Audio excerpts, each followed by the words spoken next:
ಅಪರಾಧದಿಂದ ಮರಣವು ಉಂಟಾಗಿ ಆ ಒಬ್ಬನ ದೆಸೆಯಿಂದಲೇ ಆಳುವುದಾದರೆ ದೇವರು ಧಾರಾಳವಾಗಿ ಅನುಗ್ರಹಿಸುವ ಕೃಪಾದಾನವನ್ನು ನೀತಿ ಎಂಬ ವರವನ್ನು ಹೊಂದಿದವರು ಯೇಸು ಕ್ರಿಸ್ತನೆಂಬ ಒಬ್ಬ ಪುರುಷನ ಮೂಲಕ ಜೀವಭರಿತರಾಗಿ ಆಳುವುದು ಮತ್ತು ನಿಶ್ಚಯವಲ್ಲವೇ.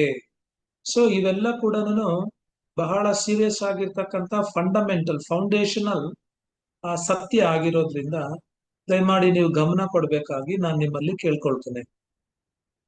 ಸೊ ಇನ್ನೊಂದೇನಪ್ಪಾ ಅಂತ ಹೇಳಿದ್ರೆ, ಈ ಸತ್ಯನ ನೀವು ಕಲಿತಕ್ಕಂಥದ್ದು ಮಾತ್ರ ಅಲ್ಲ, ದಯಮಾಡಿ ನೀವು ಬೇರೆಯವ್ರಿಗೂ ಕೂಡ ಇದನ್ನ ತಿಳಿಸ್ಬೇಕು. ಯಾರಾದ್ರೂ ಹೆಚ್ಚು ಆಸಕ್ತಿ ಇರೋದೇ ಆದ್ರೆ, ಸತ್ಯನ ತಿಳ್ಕೊಳ್ಳೋಕೆ ಯಾರಾದ್ರೂ ನಿಮ್ ಫ್ರೆಂಡ್ಸ್ ಯಾರಾದ್ರೂ ಇರೋದೇ ಆದ್ರೆ, ದಯಮಾಡಿ ಅವ್ರನ್ನು ಕೂಡ ಈ ಕೂಟಕ್ಕೆ, ಈ ಮೀಟಿಂಗ್ಗೆ ಕರ್ತರ್ಬೇಕಾಗಿ ಕೇಳ್ಕೊಳ್ತೇನೆ. ಅವ್ರು ಬರೋದಕ್ಕೆ ಸಾಧ್ಯ ಇಲ್ಲ, ದಯಮಾಡಿ ಈ ಸತ್ಯಗಳನ್ನ ಅವ್ರಿಗೆ ತಿಳಿಸ್ಬೇಕಾಗಿ ನಾನು ನಿಮ್ಮ ಹತ್ರ ಕೇಳ್ಕೊಳ್ತೀನಿ. ಇಲ್ಲಿ ಅಪೊಸ್ತಲನಾದಂತ ಪೌಲ್ ಹೇಳ್ತಕ್ಕಂಥದ್ದು ಏನಂತ ಹೇಳಿದ್ರೆ, ಒಬ್ಬನು ಮಾಡಿದ ಅಪರಾಧದಿಂದ ಮರಣವು ಉಂಟಾಗಿ ಆ ಒಬ್ಬನ ದೆಸೆಯಿಂದಲೇ ಆಳುವುದಾದರೆ, ಅಂದ್ರೆ ಒಬ್ಬನು ಮಾಡಿದ ಅಪರಾಧದಿಂದ, ಒಬ್ಬನು ಮಾಡಿದ ಪಾಪದಿಂದ, ಒಬ್ಬನು ಮಾಡಿದ ಆ ಕೆಲಸದಿಂದ ಮರಣ ಉಂಟಾಯ್ತಂತೆ. ಸೊ ಆ ಮರಣ ಉಂಟಾಗಿದ್ದು ಮಾತ್ರ ಅಲ್ಲ, ಆ ಒಬ್ಬ ಮನುಷ್ಯನ ದೆಸೆಯಿಂದ ಈ ಮರಣ ಮನುಷ್ಯರ ಜೀವನದಲ್ಲಿ ಆಳ್ವಿಕೆಯನ್ನ ಮಾಡ್ತಾ ಇತ್ತಂತೆ. ಸೊ ಈ ಒಬ್ಬನು ಮಾಡಿದಂತ ಕೆಲಸದಿಂದ ಮರಣ ಅಥವಾ ಪಾಪ ಮನುಷ್ಯರ ಜೀವನದಲ್ಲಿ ಆಳ್ವಿಕೆಯನ್ನ ಮಾಡ್ತಾ ಇತ್ತು ಎಂಬುದಾಗಿ ಇಲ್ಲಿ ಅಪೊಸ್ತಲನಾದಂತ ಪೌಲನು ಹೇಳ್ತಾ ಇರ್ತಕ್ಕಂಥದ್ದು. ಸೊ ಒಬ್ಬನು ಮಾಡಿದ ಅಪರಾಧದಿಂದ, ಒಬ್ಬನು ಮಾಡಿದಂತ ಪಾಪದಿಂದ ಮರಣ ಉಂಟಾಯಿತು. ಮತ್ತೆ ಆ ಮರಣ ಆ ಒಬ್ಬನ ದೆಸೆಯಿಂದಲೇ ಎಲ್ಲರಲ್ಲೂ ಕೂಡ ಆಳ್ವಿಕೆ ಮಾಡ್ತಾ ಇತ್ತು. ಮತ್ತೆ ನಾವು 17ನೇ ವಚನದ 2ನೇ ಭಾಗವನ್ನ ನಾವು ನೋಡೋದೇ ಆದ್ರೆ, ಅಲ್ಲಿ ಅಪೊಸ್ತಲನಾದಂತ ಪೌಲ್ ಹೇಳ್ತಕ್ಕಂಥದ್ದು ಏನಪ್ಪಾ ಅಂತ ಹೇಳಿದ್ರೆ, ದೇವರು ಧಾರಾಳವಾಗಿ ಅನುಗ್ರಹಿಸುವ ಕೃಪಾದಾನವನ್ನು ನೀತಿ ಎಂಬ ವರವನ್ನ ಹೊಂದಿದವರು ಯೇಸು ಕ್ರಿಸ್ತನೆಂಬ ಒಬ್ಬ ಪುರುಷನ ಮೂಲಕ ಜೀವಭರಿತರಾಗಿ ಆಳುವುದು ಮತ್ತು ನಿಶ್ಚಯವಲ್ಲವೇ. ಫಸ್ಟ್ ಪಾರ್ಟ್ ಅಲ್ಲಿ, ಈ 17ನೇ ವಾಕ್ಯದಲ್ಲಿ ಮೊದಲನೇ ಭಾಗದಲ್ಲಿ ಒಬ್ಬ ಮನುಷ್ಯನಾಗಿರ್ತಕ್ಕಂಥ ಆದಾಮನ ಬಗ್ಗೆ ಮಾತಾಡ್ತಾ ಇರ್ತಕ್ಕಂಥದ್ದು. ಆದಾಮನ ಪಾಪದಿಂದ ಮರಣ ಉಂಟಾಗಿ ಆ ಮರಣವು ಎಲ್ಲರಲ್ಲಿ ಆಳ್ವಿಕೆಯನ್ನ ಮಾಡ್ತಾ ಇತ್ತು. ಆದಾಮನ ಮೂಲಕ ಪಾಪ ಉಂಟಾಗಿ ಆ ಪಾಪವು ಎಲ್ಲರಲ್ಲಿ ಆಳ್ವಿಕೆಯನ್ನ ಮಾಡ್ತಾ ಇತ್ತು. ಅದೇ ತರ 2ನೇ ಭಾಗದಲ್ಲಿ ನಾವು ನೋಡೋದೇ ಆದ್ರೆ, ಅಲ್ಲಿ ಇನ್ನೊಬ್ಬ ಮನುಷ್ಯನ ಬಗ್ಗೆ, ಇನ್ನೊಬ್ಬ ಪುರುಷನ ಬಗ್ಗೆ ಅಲ್ಲಿ ಮಾತಾಡ್ತಾ ಇರ್ತಕ್ಕಂಥದ್ದು, ಅದು ಯೇಸು ಕ್ರಿಸ್ತನ ಬಗ್ಗೆ. ಸೊ ದೇವರು ಯೇಸು ಕ್ರಿಸ್ತನೆಂಬ ಒಬ್ಬ ಪುರುಷನ ಮೂಲಕ ಏನ್ ಮಾಡಿದ್ರು ಅಂತ ಹೇಳಿದ್ರೆ, ಕೃಪೆಯ ದಾನವನ್ನ ಮತ್ತು ನೀತಿ ಎಂಬ ವರವನ್ನ ಧಾರಾಳವಾಗಿ ಅನುಗ್ರಹಿಸಿರುವುದರಿಂದ ಈ ಯೇಸು ಕ್ರಿಸ್ತನೆಂಬ ಒಬ್ಬ ಪುರುಷನ ಮೂಲಕ ಜೀವಭರಿತರಾಗಿ ಆಳುವುದು ಮತ್ತು ನಿಶ್ಚಯವಲ್ಲವೇ. ಅಂದ್ರೆ ಯೇಸು ಕ್ರಿಸ್ತನ ಮೂಲಕ ದೇವರ ಜೀವವು ನಮ್ಮಲ್ಲಿ ಆಳ್ವಿಕೆ ಮಾಡುವುದು ಮತ್ತು ನಿಶ್ಚಯವಲ್ಲವೇ.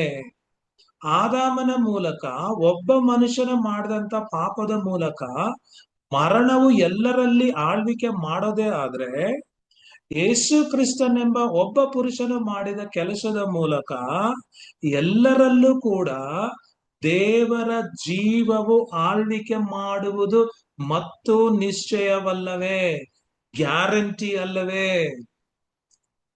ನೋಡ್ರಿ, ಸೊ ಇದ್ರ ಮೂಲಕ ನಾವು ಅರ್ಥ ಮಾಡ್ಕೊಳ್ಬೇಕು, ಯಾಕೆ ನಾವು ಸುವಾರ್ತೆಯನ್ನ ನಂಬಬೇಕು, ಯಾಕೆ ನಾವು ಯೇಸು ಕ್ರಿಸ್ತನನ್ನ ನಂಬಬೇಕು, ಯೇಸು ಕ್ರಿಸ್ತನನ್ನ ರಕ್ಷಕನನ್ನಾಗಿ ಯಾಕೆ ಸ್ವೀಕಾರ ಮಾಡಬೇಕು ಎಂಬತಕ್ಕಂಥದ್ದನ್ನ ಇದ್ರಲ್ಲಿ ನಾವು ಕಲಿಬೇಕು. ಯಾಕಂದ್ರೆ ಯೇಸು ಕ್ರಿಸ್ತನ ಮೂಲಕ ಪ್ರತಿಯೊಬ್ಬರಲ್ಲೂ ಕೂಡ ದೇವರ ಜೀವವು ಆಳ್ವಿಕೆ ಮಾಡುತ್ತಂತೆ, ಮರಣ ಆಳ್ವಿಕೆ ಮಾಡೋದಿಲ್ಲ, ಜೀವ ಆಳ್ವಿಕೆ ಮಾಡುತ್ತೆ ಎಂಬುದಾಗಿ ಇಲ್ಲಿ ಹೇಳ್ತಾ ಇರ್ತಕ್ಕಂಥದ್ದು.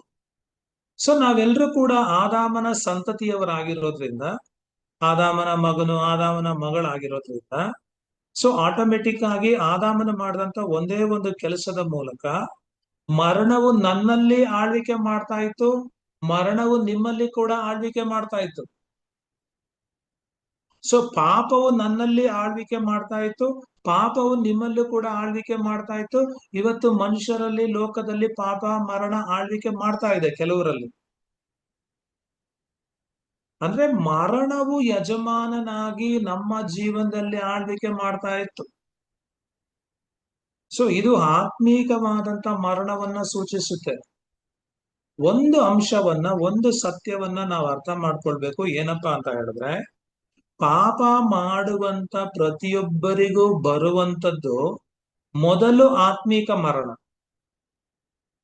ಮೊದಲು ಬರ್ತಕ್ಕಂಥದ್ದು ಆತ್ಮೀಕ ಮರಣ, ನಂತರ ಬರ್ತಕ್ಕಂಥದ್ದು ಶಾರೀರಿಕ ಮರಣ, ಶಾರೀರಿಕ ಮರಣ ಬಂದ ನಂತರ ಬರ್ತಕ್ಕಂಥದ್ದು ಎರಡನೆಯ ಮರಣ.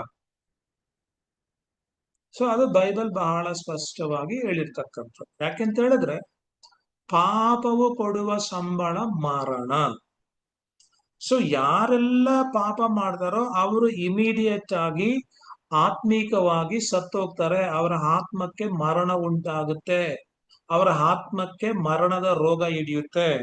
ನಂತರ ಅವರು ಕೆಲವು ವರ್ಷಗಳು ಬದುಕಿದ್ದು, ಶರೀರದಲ್ಲಿ ಶಾರೀರಿಕವಾಗಿ ಬದುಕಿದ್ದು, ಅವರು ಶಾರೀರಿಕವಾದಂತ ಮರಣವನ್ನ ಹೊಂದ್ತಾರೆ. ಶಾರೀರಿಕವಾದಂತ ಮರಣವನ್ನ ಹೊಂದಿದವರು ದೇವರ ಮಹಾ ನ್ಯಾಯ ತೀರ್ಪಿನ ನಂತರ ಎರಡನೆಯ ಮರಣಕ್ಕೆ ತುತ್ತಾಗ್ತಾರೆ. ಅದು ಫೈನಲ್. ಸೊ ಇಲ್ಲಿ ಹೇಳ್ತಾ ಇರ್ತಕ್ಕಂಥದ್ದು ಮೊದಲನೇ ಮರಣ ಏನಪ್ಪಾ ಅಂತ ಹೇಳಿದ್ರೆ, ಯಾರೆಲ್ಲ ಆದಾಮನ ಸಂತತಿಯಿಂದ ಹುಟ್ಟಿದ್ರೋ ಅವರಲ್ಲಿ ಮರಣ ಆಳ್ವಿಕೆ ಮಾಡ್ತಾ ಇತ್ತು. ಅದು ಮೊದಲನೇದಾಗಿ ಹೇಳ್ತಕ್ಕಂಥದ್ದು ಏನು ಅಂತ ಹೇಳಿದ್ರೆ, ಆತ್ಮೀಕವಾದಂತ ಮರಣ.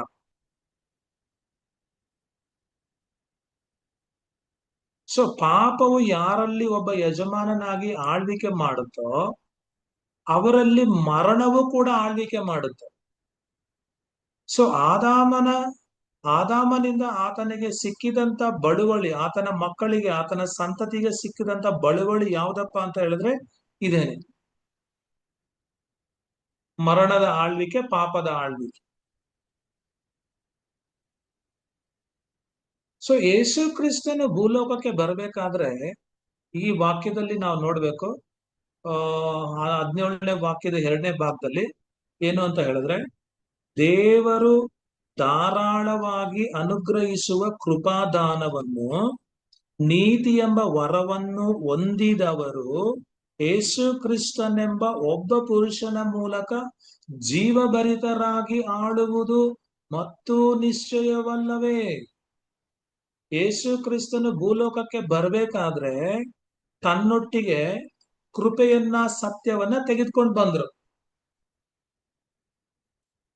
ಸೊ ಯೇಸು ಸ್ವಾಮಿ ಭೂಲೋಕಕ್ಕೆ ಕೃಪೆಯನ್ನ ತೆಗೆದುಕೊಂಡು ಈ ಲೋಕದಲ್ಲಿ ಬರುವವರೆಗೂ ಕೂಡ ಭೂಲೋಕದಲ್ಲಿ ಮರಣವು ಪ್ರತಿಯೊಬ್ಬರ ಜೀವನದಲ್ಲಿ ರಾಜನಂತೆ ಆಳ್ವಿಕೆ ಮಾಡ್ತಾ ಇತ್ತು. ಪಾಪವು ಒಬ್ಬ ರಾಜನಂತೆ ಪ್ರತಿಯೊಬ್ಬರ ಜೀವನದಲ್ಲಿ ಆಳ್ವಿಕೆ ಮಾಡ್ತಾ ಇತ್ತು. ಆದ್ರೆ ತಂದೆಯಾದಂತ ದೇವರು ಯೇಸು ಕ್ರಿಸ್ತನೆಂಬ ಒಬ್ಬ ಪುರುಷನ ಮೂಲಕ ಈ ಲೋಕಕ್ಕೆ ಕೃಪೆಯನ್ನ, ಸತ್ಯವನ್ನ ಕಳಿಸಿಕೊಟ್ಟದ್ರಿಂದ ಈ ಯೇಸು ಕ್ರಿಸ್ತನ ಮೂಲಕ ದೊರೆಯುವಂತ ಕೃಪೆ ಇದೆಯಲ್ಲ, ಆ ಕೃಪೆಯಿಂದ ರಕ್ಷಣೆಯನ್ನ ಹೊಂದಬಹುದು, ಆ ಕೃಪೆಯಿಂದ ನೀತೀಕರಣವನ್ನ ಹೊಂದಬಹುದು, ನೀತೀಕರಿಸಲ್ಪಡಬಹುದು. ಅದನ್ನ ಇಲ್ಲಿ ಅಪೊಸ್ತಲನಾದಂತ ಪೌಲ್ ಹೇಳ್ತಾ ಇರ್ತಕ್ಕಂಥದ್ದು. ಆದಾಮನ ಮೂಲಕ ಪಾಪವು, ಮರಣವು ಮನುಷ್ಯರ ಜೀವನದಲ್ಲಿ ಬರೋದೇ ಆದ್ರೆ, ಯೇಸು ಕ್ರಿಸ್ತನ ಮೂಲಕವಾಗಿ ಪ್ರತಿಯೊಬ್ಬರಿಗೂ ಸಿಗ್ತಕ್ಕಂಥದ್ದು ಏನು ಅಂತ ಹೇಳಿದ್ರೆ ಜೀವ ಮತ್ತೆ ನೀತೀಕರಣ. ಕೃಪೆಯ ಮೂಲಕ ಸಿಗ್ತಕ್ಕಂಥದ್ದು ನಿತ್ಯ ಜೀವ, ಕೃಪೆಯ ಮೂಲಕ ಸಿಗ್ತಕ್ಕಂಥದ್ದು ದೇವರ ಸನ್ನಿಧಿಯಲ್ಲಿ ನೀತಿವಂತರೆಂಬತಕ್ಕಂಥ ವರ. ಸೊ ಅದನ್ನ ಇಲ್ಲಿ ಅಪೊಸ್ತಲನಾದಂತ ಪೌಲ್ ಹೇಳ್ತಾ ಇರ್ತಾರೆ. ಸೊ ನಾವು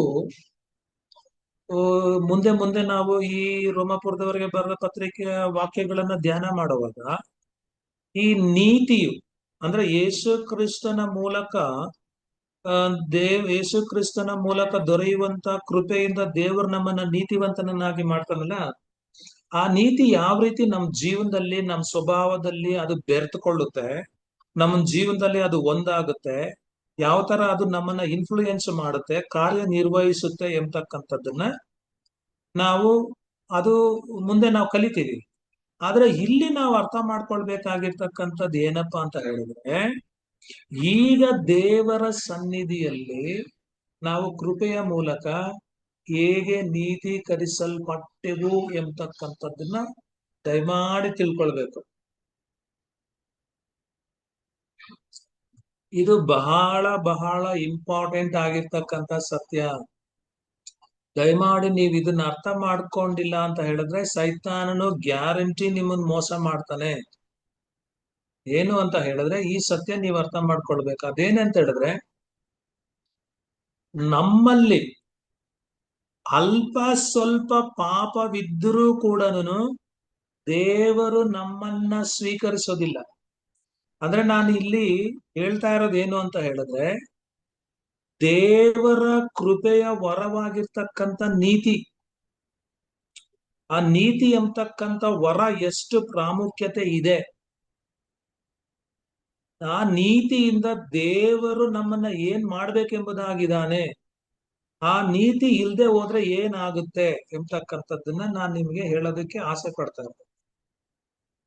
ಸೊ ಮೊದಲನೇದಾಗಿ ನಾವು ಅರ್ಥ ಮಾಡ್ಕೊಳ್ಬೇಕು, ನಮ್ಮಲ್ಲಿ ಸ್ವಲ್ಪ, ನಾವೇನ್ ಬೇರೆಯವ್ರ ತರ ದೊಡ್ಡ ಪಾಪಿಗಳೇನಲ್ಲ, ಆದ್ರೆ ಅಲ್ಪ ಸ್ವಲ್ಪ ಬಹಳ ಚಿಕ್ಕದಾಗಿರ್ತಕ್ಕಂಥ ಪಾಪ ನಮ್ಮಲ್ಲಿದ್ರೂ ಕೂಡ ದೇವರು ನಮ್ಮನ್ನ ಸ್ವೀಕರಿಸೋದಿಲ್ಲ, ದೇವರು ನಮ್ಮನ್ನ ಅಂಗೀಕರಿಸೋದಿಲ್ಲ, ದೇವರು ನಮ್ಮನ್ನ ಒಪ್ಪಿಕೊಳ್ಳಲ್ಲ.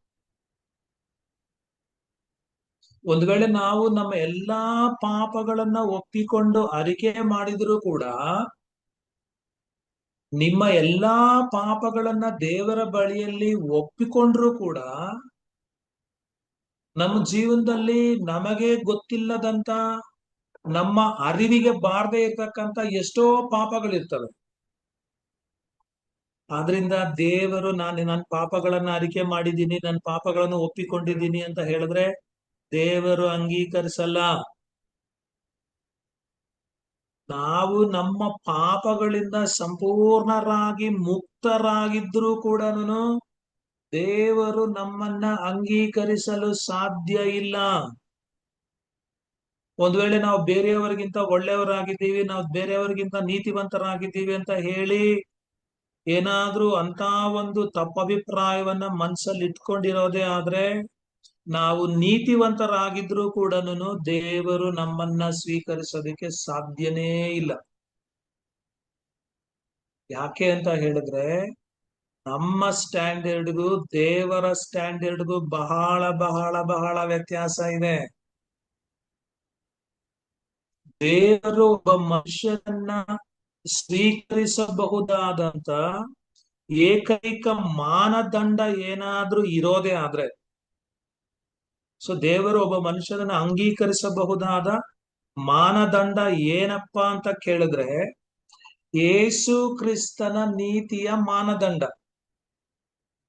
ಅಂದ್ರೆ ಏನಪ್ಪಾ ಅಂತ ಹೇಳಿದ್ರೆ, ಮನುಷ್ಯ ಪುತ್ರನಾಗಿ ಈ ಲೋಕದಲ್ಲಿ ಜೀವಿಸಿದಂತ ಯೇಸು ಕ್ರಿಸ್ತನನ್ನ ದೇವರು ಸ್ವೀಕರಿಸಿದ, ಯೇಸು ಕ್ರಿಸ್ತನ ನೀತಿಯನ್ನ ದೇವರು ಸ್ವೀಕರಿಸಿದಾನೆ.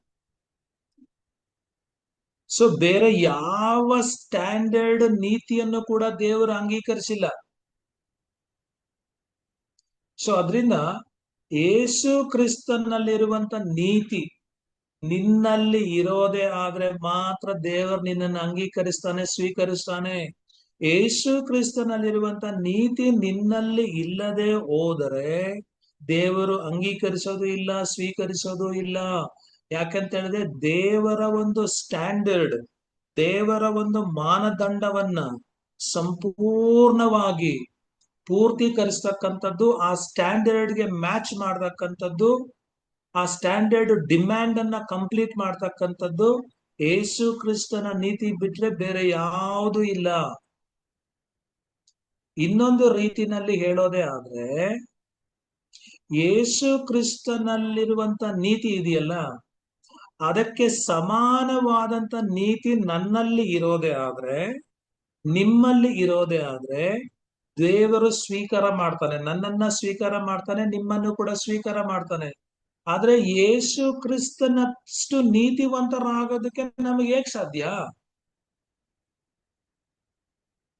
ಈ ನೀತಿಯ ಮಾನದಂಡಕ್ಕೆ, ಸ್ಟ್ಯಾಂಡರ್ಡ್ಗೆ ಹತ್ತಿರ ಯಾರಾದ್ರೂ ಇರೋದೇ ಆದ್ರೆ ಅವರನ್ನ ದೇವರು ಸ್ವೀಕಾರ ಮಾಡ್ತಾನೆ. ಆದ್ರೆ ಈ ಸೃಷ್ಟಿಯಲ್ಲಿ ಯಾರು ಕೂಡ ಇಲ್ಲ. ಸೊ ನಾನು ಹೇಳೋದಕ್ಕೆ ಬರ್ತಕ್ಕಂತ ಒಂದ್ ವಿಷಯ ಏನಪ್ಪಾ ಅಂತ ಹೇಳಿದ್ರೆ, ನನ್ನ ಸ್ಥಿತಿ, ನಿಮ್ಮ ಸ್ಥಿತಿ, ಈ ಲೋಕದಲ್ಲಿರ್ತಕ್ಕಂಥ ಪ್ರತಿಯೊಬ್ಬ ಮನುಷ್ಯನ ಸ್ಥಿತಿ ದೇವರ ಮುಂದೆ ಇದೇನೆ. ನಾವೆಲ್ಲರೂ ಕೂಡ ದೇವರ ದೃಷ್ಟಿಯಲ್ಲಿ ಯಾವ ರೀತಿ ಕಾಣಿಸ್ಕೊಳ್ತಾ ಇದ್ದೀವಿ ಅಂತ ಹೇಳಿದ್ರೆ, ಹೊಲಸು ಬಟ್ಟೆಯಂತೆನೆ. ನಮ್ಮನ್ನ ದೇವರು ಅಂಗೀಕರಿಸೋದೇ ಇಲ್ಲ. ಒಂದು ವೇಳೆ ಹೆಚ್ಚು ಧಾರ್ಮಿಕ ಭಾವನೆಯನ್ನ ಹೊಂದಿರತಕ್ಕಂಥವರಾಗಿರ್ಬಹುದು, ಧಾರ್ಮಿಕ ಕಾರ್ಯಗಳಲ್ಲಿ ಆಸಕ್ತಿಯನ್ನ ಹೊಂದಿರುವವರಾಗಿರ್ಬಹುದು, ಅವುಗಳಲ್ಲಿ ತಮ್ಮನ್ನ ತೊಡಗಿಸಿಕೊಂಡಂತವರಾಗಿರ್ಬಹುದು. ಉದಾಹರಣೆಗೆ ಫರಿಸಾಯರಂತಿರುವವರು, ಶಾಸ್ತ್ರಿಗಳಂತಿರುವವರು, ಯಾಜಕರಂತಿರುವವರಾಗಿರ್ಬಹುದು. ಅವರನ್ನ ದೇವರು ಅಂಗೀಕರಿಸೋದಿಲ್ಲ. ಅವರು ಕೂಡ ದೇವರ ದೃಷ್ಟಿಯಲ್ಲಿ ಕೊಲೆಗಾರರಷ್ಟೇ, ಕಳ್ಳರಷ್ಟೇ, ಪಾಪಿಗಳಷ್ಟೇ, ವ್ಯಭಿಚಾರಿಗಳಷ್ಟೇ ಪಾಪಿಗಳು.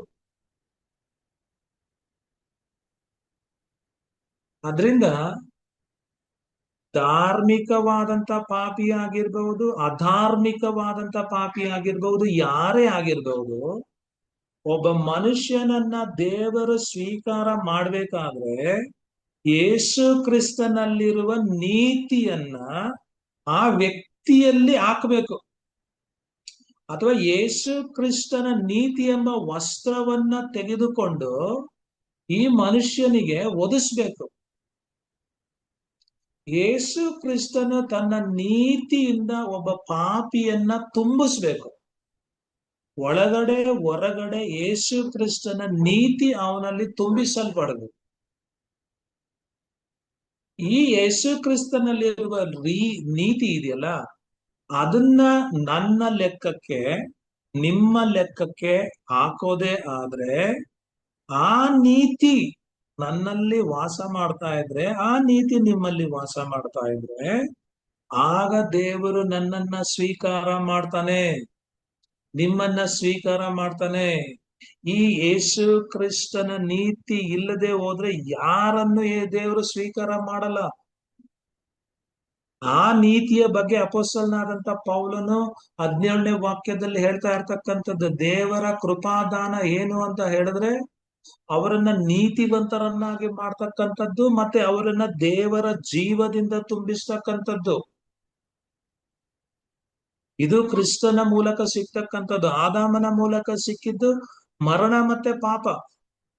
ಯೇಸು ಕ್ರಿಸ್ತನ ಮೂಲಕ ಸಿಗ್ತಕ್ಕಂಥದ್ದು ದೇವರ ಕೃಪಾ, ಅದೊಂದು ದಾನ ಯಾವ್ದಪ್ಪ ಅಂತ ಹೇಳಿದ್ರೆ ನಿತ್ಯ ಜೀವ, ಅಥವಾ ದೇವರ ಜೀವ ಮತ್ತೆ ನೀತೀಕರಣ. ನೀತೀಕರಣ ಏನು ಅಂತ ಹೇಳಿದ್ರೆ ಯೇಸು ಕ್ರಿಸ್ತನೊಬ್ಬನ ನೀತಿಯನ್ನೇ ದೇವರು ಅಂಗೀಕಾರ ಮಾಡೋದು. ಆ ನೀತಿ ಯಾರಲ್ಲಿದೆಯೋ ಅವರನ್ನ ದೇವರು ಸ್ವೀಕಾರ ಮಾಡ್ತಾನೆ, ಆ ನೀತಿ ಯಾರಲ್ಲಿಲ್ವೋ ಅವರನ್ನ ದೇವರು ಸ್ವೀಕಾರ ಮಾಡೋದೇ ಇಲ್ಲ. ಯೇಸು ಕ್ರಿಸ್ತನು ತನ್ನ ನೀತಿಯನ್ನ ನಮ್ಮ ಒಳಗಡೆ, ನಮ್ಮ ಹೊರಗಡೆ ಹಾಕದೆ ಹೋದ್ರೆ, ಆ ನೀತಿಯ ವಸ್ತ್ರವನ್ನ ನಮಗೆ ಒದಿಸದೆ ಹೋದ್ರೆ ದೇವರು ನಮ್ಮನ್ನ ನಿರಾಕರಿಸ್ತಾರೆ, ಸ್ವೀಕರಿಸ್ತಾರೆ. ಸೊ ತಂದೆಯಾದಂತ ದೇವರು ಒಬ್ಬ ಮನುಷ್ಯನನ್ನ ಸ್ವೀಕರಿಸೋದಕ್ಕೆ ಇರ್ತಕ್ಕಂಥ ಒಂದೇ ಒಂದು ದಾರಿ ಇದೇನೆ, ಬೇರೆ ದಾರಿನೇ ಇಲ್ಲ. ಅದಕ್ಕೆ ನಾವು ಯಾಕೆ ಸುವಾರ್ತೆಯನ್ನ ಕೇಳ್ಬೇಕು? ನಾವು ಯಾಕೆ ಯೇಸು ಕ್ರಿಸ್ತನನ್ನ ನಂಬಬೇಕು? ಆತನನ್ನ ಕರ್ತನನ್ನಾಗಿ, ರಕ್ಷಕನನ್ನಾಗಿ ನಾವು ಯಾಕೆ ಅಂಗೀಕರಿಸಬೇಕು? ನಾವು ಯಾಕೆ ಇನ್ನೊಬ್ಬರಿಗೆ ಈ ಸುವಾರ್ತೆಯನ್ನ ಹೇಳ್ಬೇಕು ಅಂತ ಹೇಳಿದ್ರೆ, ಯಾವುದೇ ಮನುಷ್ಯನು ಕ್ರಿಸ್ತನ ಸ್ಟ್ಯಾಂಡರ್ಡ್ ಅಲ್ಲಿರ್ತಕ್ಕಂಥ ನೀತಿಯನ್ನ ಅವನು ಪಡ್ಕೊಳ್ಳದೆ ಹೋದ್ರೆ ಅವನು ದೇವರ ರಾಜ್ಯಕ್ಕೆ ಸೇರೋಕ್ಕಾಗಲ್ಲ. ಅವ್ನು ನಿತ್ಯ ಜೀವನ ಪಡ್ಕೊಳಕ್ ಆಗಲ್ಲ. ದೇವರ ಅವನನ್ನು ಅಂಗೀಕರಿಸೋದೇ ಇಲ್ಲ. ಯಾರ ಲೆಕ್ಕಕ್ಕೆ ಯೇಸು ಕ್ರಿಸ್ತನ ನೀತಿ ಹಾಕಲ್ಪಡೋದಿಲ್ವೋ ಅವ್ರನ್ನ ದೇವ್ರ ಅಂಗೀಕರಿಸಲ್ಲ. ಅದೇ ಲಾಸ್ಟ್. ಸೊ ಯಾರು ಸ್ವನೀತಿಯನ್ನ ಆಶ್ರಯಿಸಿಕೊಳ್ಳದೆ, ಧರ್ಮ ಕಾರ್ಯಗಳಲ್ಲಿ ನಂಬಿಕೆ ಇಡದೆ, ಧಾರ್ಮಿಕ ಕಾರ್ಯಗಳಲ್ಲಿ ಹೆಚ್ಚಳ ಪಡದೆ, ತಮ್ಮನ್ನ ತಾವು ತಗ್ಗಿಸಿಕೊಂಡು ದೇವರ ಬಳಿಗೆ ಬಂದು, ಕರ್ತನೆ, ನಾನು ಪಾಪಿ ಸ್ವಾಮಿ, ನಾನು ಪಾಪಿಯಾದಂತ ಮನುಷ್ಯನು, ದಯಮಾಡಿ ನನ್ನನ್ನ ಕರುಣಿಸು, ಯೇಸು ಕ್ರಿಸ್ತನ ಮೂಲಕ ದೊರೆಯುವಂತ ಕೃಪೆಯಿಂದ ನನ್ನ ಪಾಪಗಳನ್ನ ಕ್ಷಮಿಸು, ನನ್ನನ್ನು ಕರ್ತನಾದ ಯೇಸು ಕ್ರಿಸ್ತನ ನೀತಿಯಿಂದ ತುಂಬಿಸು, ಕ್ರಿಸ್ತನ ನೀತಿಯ ವಸ್ತ್ರದಿಂದ ನನ್ನನ್ನು ಮುಚ್ಚು, ಸಂಪೂರ್ಣವಾಗಿ ನೀನು ಕವರ್ ಮಾಡು ಅಂತ ಹೇಳಿ ನಾವು ಪ್ರಾರ್ಥಿಸೋದೇ ಆದ್ರೆ, ನಿಶ್ಚಯವಾಗಿ ತಂದೆಯಾದಂತ ದೇವರು ಯೇಸು ಕ್ರಿಸ್ತನ ನೀತಿಯನ್ನ ನನ್ನ ಲೆಕ್ಕಕ್ಕೆ, ನಿಮ್ಮ ಲೆಕ್ಕಕ್ಕೆ ಹಾಕ್ತಾನೆ. ಯಾರೆಲ್ಲ ಈ ಪ್ರಾರ್ಥನೆ ಮಾಡ್ತಾರೋ ಅವ್ರ ಲೆಕ್ಕಕ್ಕೆ ಖಂಡಿತವಾಗ್ಲೂ ಈ ನೀತಿಯನ್ನ ಹಾಕ್ತಾನೆ. ಯೇಸು ಕ್ರಿಸ್ತನ ನೀತಿಯಿಂದ ನಮ್ಮನ್ನ ತುಂಬಿಸ್ತಾನೆ. ಆಗ ದೇವರ ಸನ್ನಿಧಾನದಲ್ಲಿ ನಮಗೆ ಅಕ್ಸೆಪ್ಟೆನ್ಸ್ ಇದೆ, ಅಂಗೀಕಾರ ಇದೆ.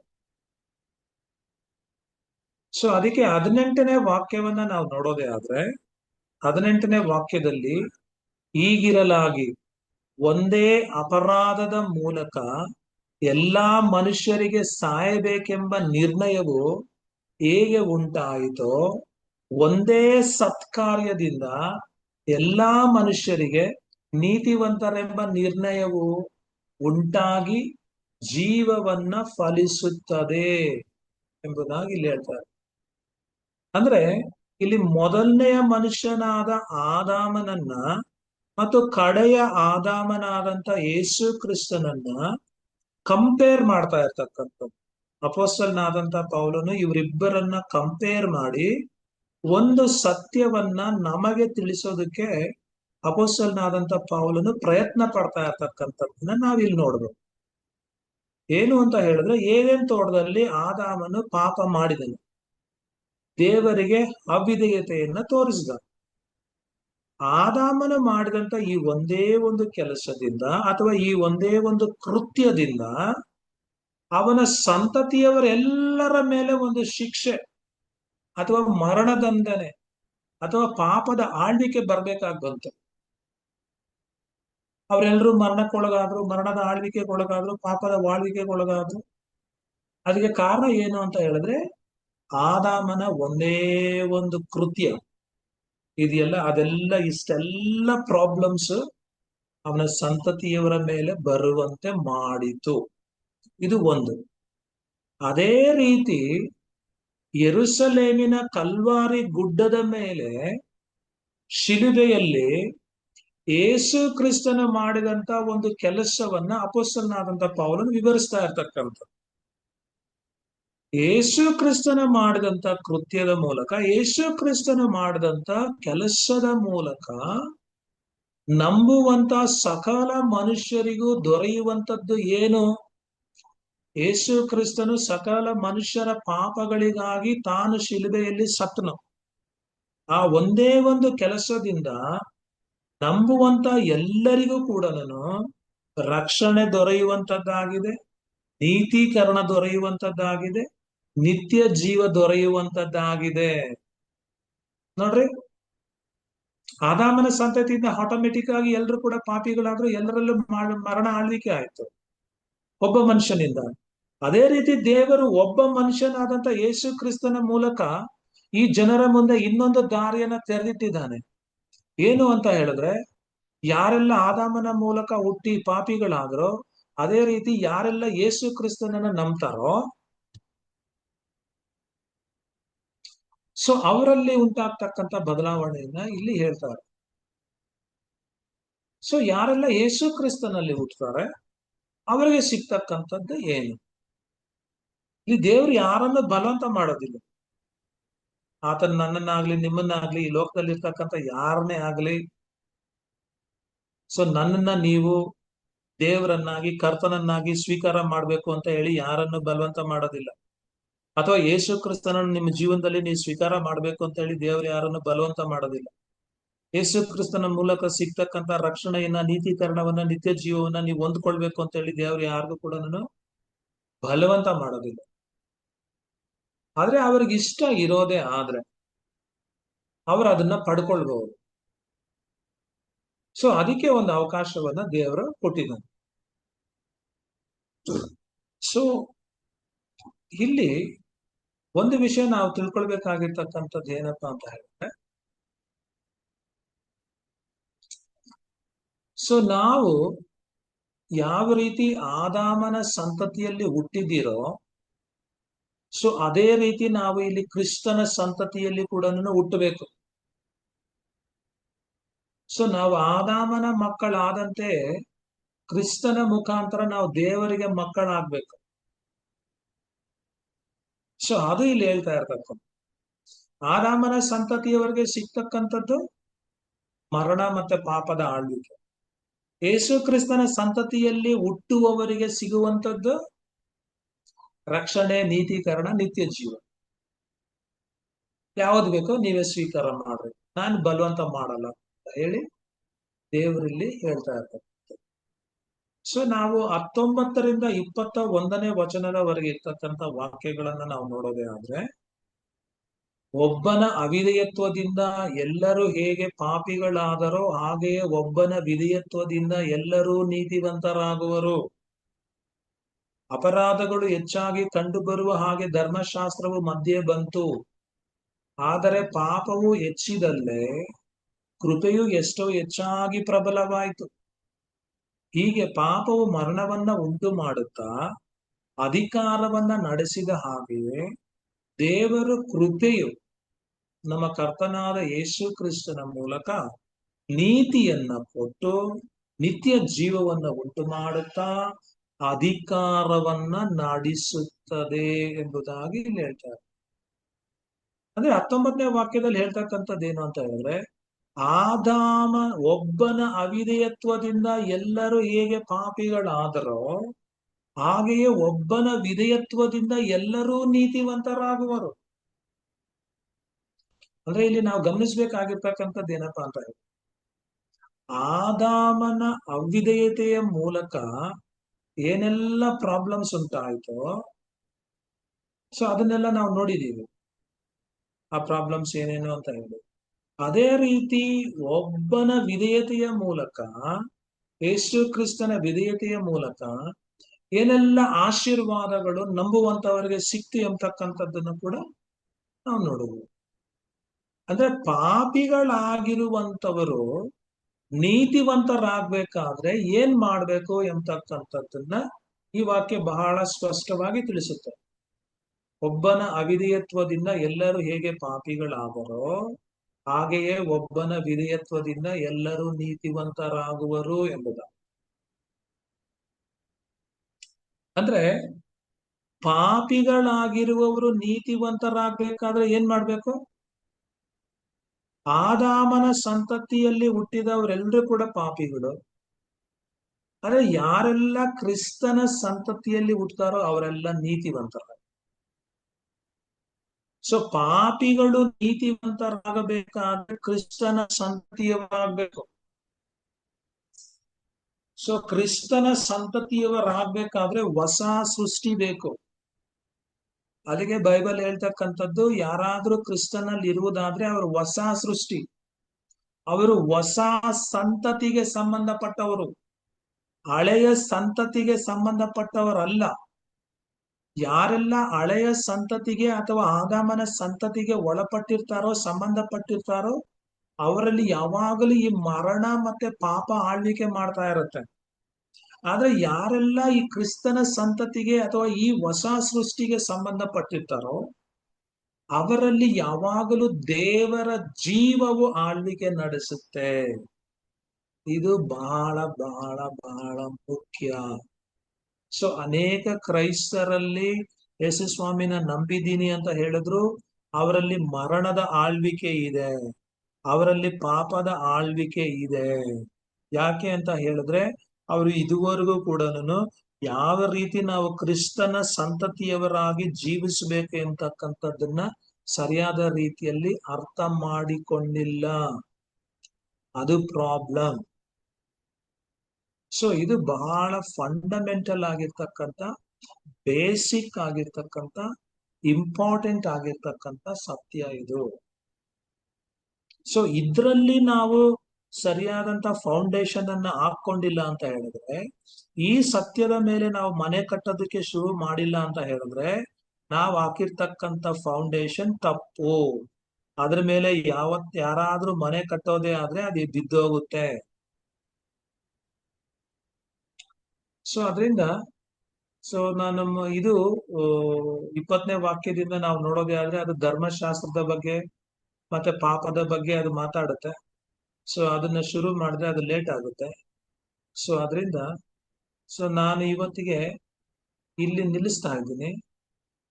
ಸೊ ಮುಂದಿನ ವಾರ ನಾವು ಬಾಕಿ ಇರ್ತಕ್ಕಂಥದ್ದನ್ನ ನೋಡೋಣ. ಕೆಲವರಿಗೆ ಪ್ರಾರ್ಥನೆ ಇರೋದ್ರಿಂದ ಅವರು ಕೂಡ ಹೋಗ್ತಾರೆ.